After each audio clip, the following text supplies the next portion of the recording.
What's up, DNA gang? Yo, another name. How y'all doing today? Man, we got another casual Geographics. Why the world without sharks might be your biggest nightmare. Oh, so if you're ready, I'm ready. Y'all ready? I'm ready. Cue the intro.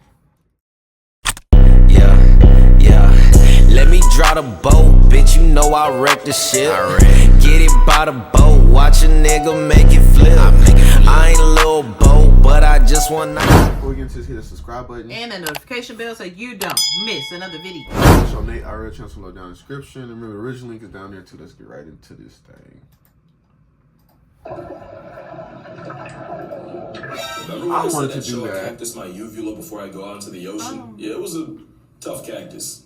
I've always thought about it, but I'd be scared. I would do that shit. I'd be scared if something break or. I went swimming with sharks to see them in person. That's why you go to the high end one. Shout out to the GO. That aside, I'm gonna make you like sharks in this video, but before things get better, first they gotta get worse. So thalassophobic's warning, here's the part where it hurts.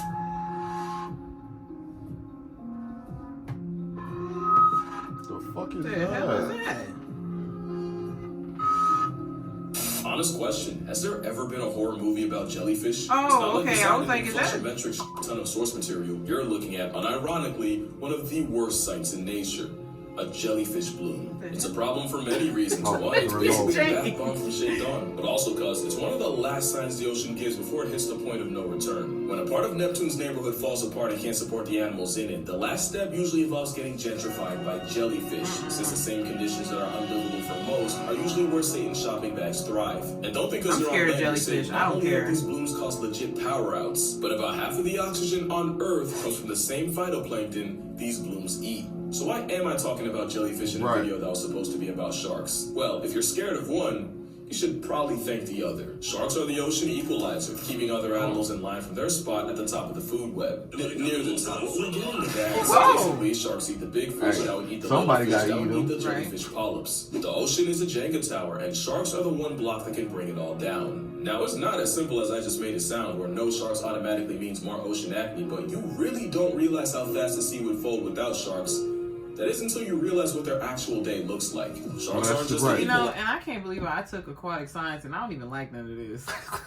I don't even like none of these animals. They're the cleanup crew, mostly going around picking off the dead and dying. You won't see them that was chasing my around senior small fry that probably aren't even worth it. I just needed another 45 minutes for a bag of chips. I hope. It's why, if you want to check your ego, swim in a shiver of sharks and watch how hard you get ignored like J-Lo in the Bronx. I was surrounded by galactical sharks. I wouldn't even take that risk. I don't care. The ocean slamming me against the bars like I owed it something. It was like an MMA cage match with Mother Nature that got way too personal. Currents do something. But yeah, the sharks could not care less about me. They really do treat you like an NPC. I did learn that because sharks can detect electromagnetic fields, if you stick a GoPro deep enough, you can say you pooped a shark. Just know, that was the most action I got all day. If more people realized how often they get snubbed by sharks even when they're right under us, you'd realize why you're statistically more likely to get flattened by a vending machine, KO'd by a coconut, or even past tense while putting socks on, then get wrecked by a shark.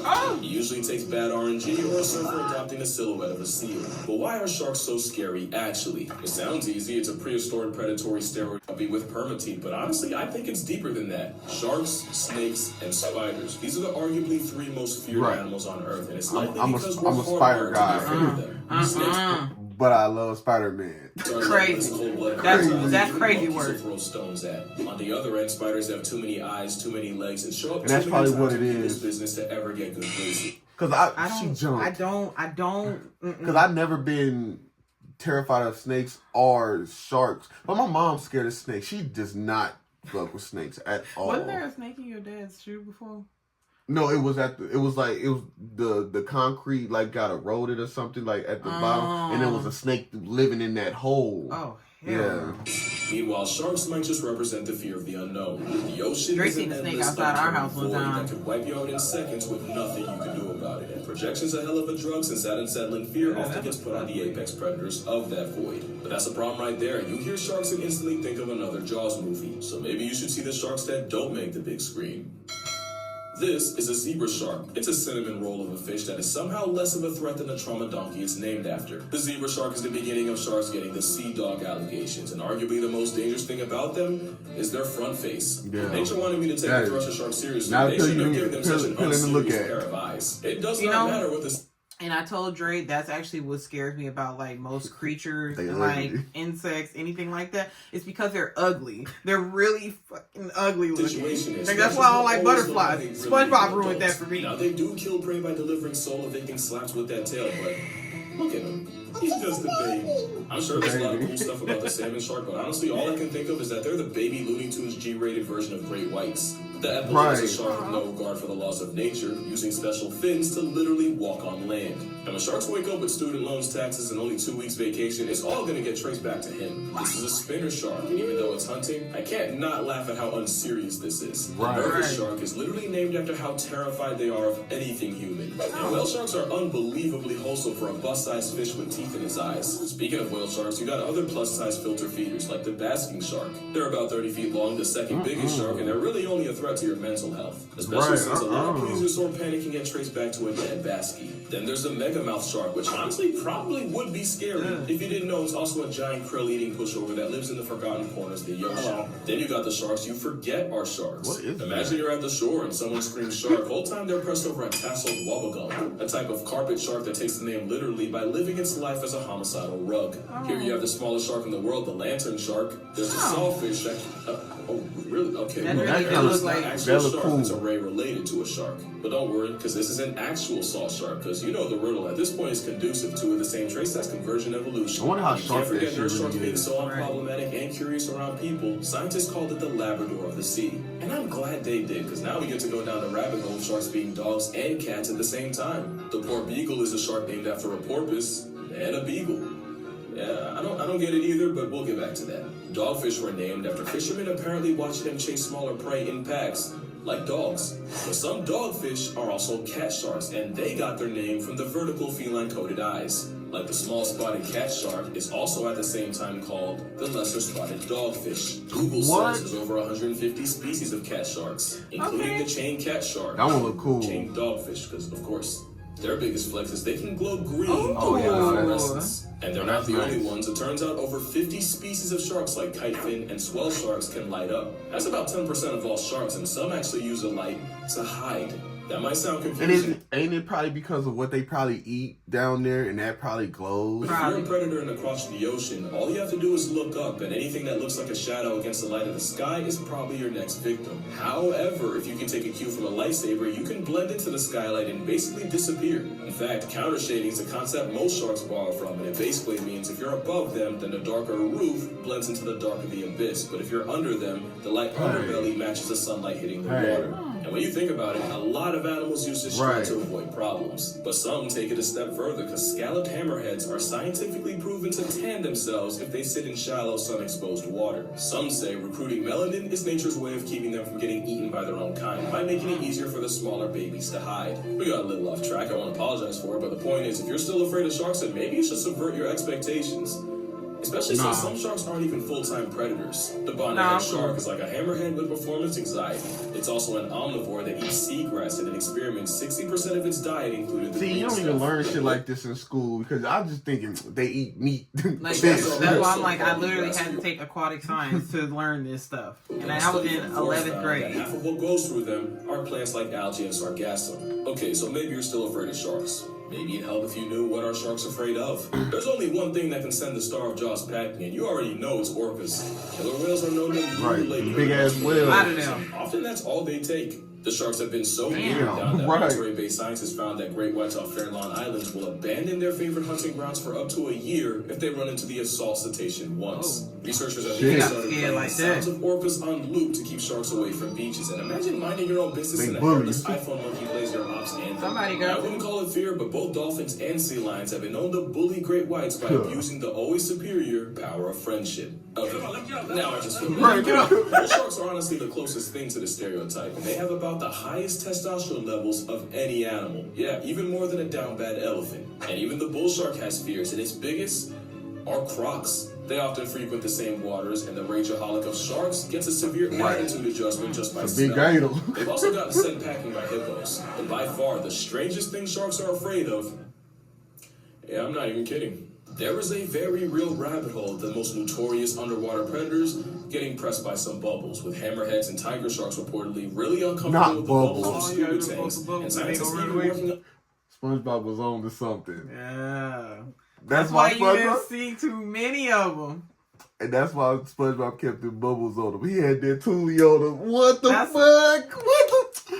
We see you. We see All you. because of Casual Geographic. We know what the bubbles mean We now. see you. I'm making bubble curtains to use as a type of bug spray, but for sharks. Wow. It was funny until I realized dolphins probably just have them that messed up. If you want the definition of irony, it's spending 400 million plus Think years that's the predator bubbles? vaccine just to get stressed by a SpongeBob scene transition. So Dang, it's a bubbles. long sharks away with a long playlist Right. that might just bring sharks to you. Sharks are attracted to heavy death metal music because apparently the vibrations and beats sound just like struggling or injured fish. Remember, sharks are like the morgue of the sea, and dive operators like Matt Waller will use music as a Batman symbol to attract sharks. Their favorites? According to him, AC/DC, You Shook Me All Night Long, and Back in Black are the best at getting their attention. So are certain colors, because for a while it was widely believed that the single worst color to wear if you're afraid of sharks is yellow. And in fact, Thank you for letting me know that. Yum yellow for how wearing it could turn you into a literal snack. The truth is, sharks are likely colorblind with only one color cone in their eye to R3, meaning they see the world in black, white, and shades of gray. Now what they can see is contrast, and anything that stands out against the ocean blue immediately gets their attention. The more you know. Now let me ask you a question. No, I mean, I don't wear yellow anyway. Right. Like you think in 400 million years of being alive, they figured out how to have fun? Well, remember the poor beagle? Scientists peeped that the shark named after a dog will roll around in kelp, toss it around like a football, and even take turns chasing each other. Gray reef They are sharks having sink fun. if they don't swim, so they'll often swim against current updrafts in order to surf and basically take a break from the whole just keep swimming thing. But what's crazy is they have a conveyor belt system where once one shark reaches the end of the line, it'll let the current carry it back to where it started. You could say it's just them saving energy, but Right.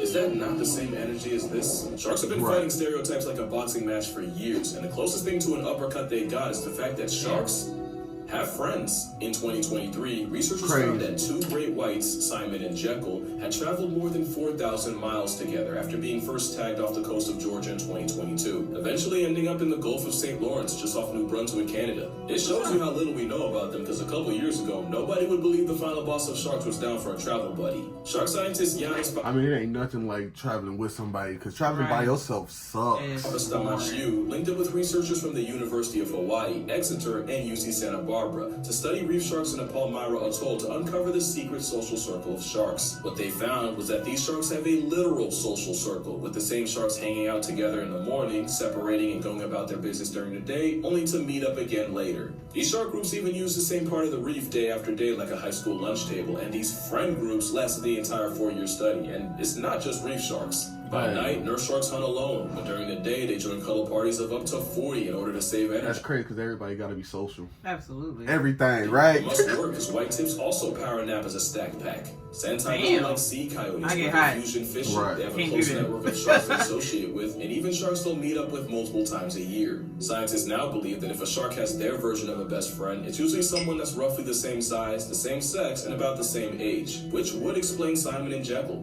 But now the real question is, can sharks form bonds with people? And the answer, like everything else, is Yeah. complicated. Lemon sharks are not Right, only famous yeah. for having favorite divers, but for getting jealous and overprotective when they see that diver around others. If a nurse shark is a Labrador, Big a lemon jealous. shark's a golden retriever with gills. Here's my thing now. Sharks will form partnerships with other fish like remoras and pilotfish, where they'll pick parasites off the shark, so this could just be a lemon guppy treating a person like any other cleaning service. Funny thing about Right. pilotfish, sailors who saw them would swear they and sharks would act like close friends, and there's even stories of pilotfish chasing ships for weeks after they caught one of their sharks, apparently seeming distressed and anxious without him. And you probably wouldn't believe that if something like that didn't happen with a person. In 2001, shark conservationist Jim Abernathy removed a hook from the mouth of a tiger shark named Emma. 20 years and several more hooks later, and Jim and Emma might as well be a married couple. Right. Emma's still recognizing and rushing up to Jim even after up to a year apart. And we're not talking about nurse or lemon sharks. That's a 14-foot garbage disposal with a personality. Like, of yeah, a my man lapdog. We don't know for sure if sharks can feel affection. They ain't believe me. They thought you would come There back. go my man. Honestly, wouldn't be Look, see, I surprised. told y'all he was coming So back sharks for are me. intelligent enough to be trained like dogs. dogs.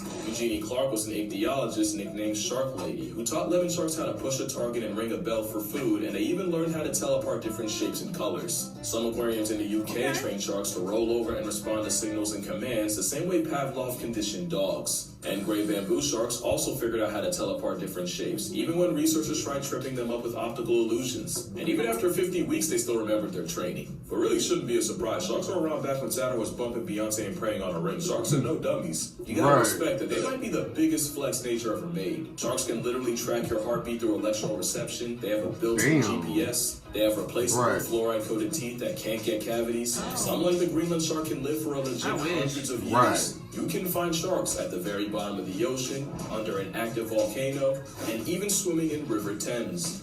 And I honestly don't know what to be more impressed by. Really, the only weakness sharks have is they can be put in a trance-like paralysis just by getting rotated.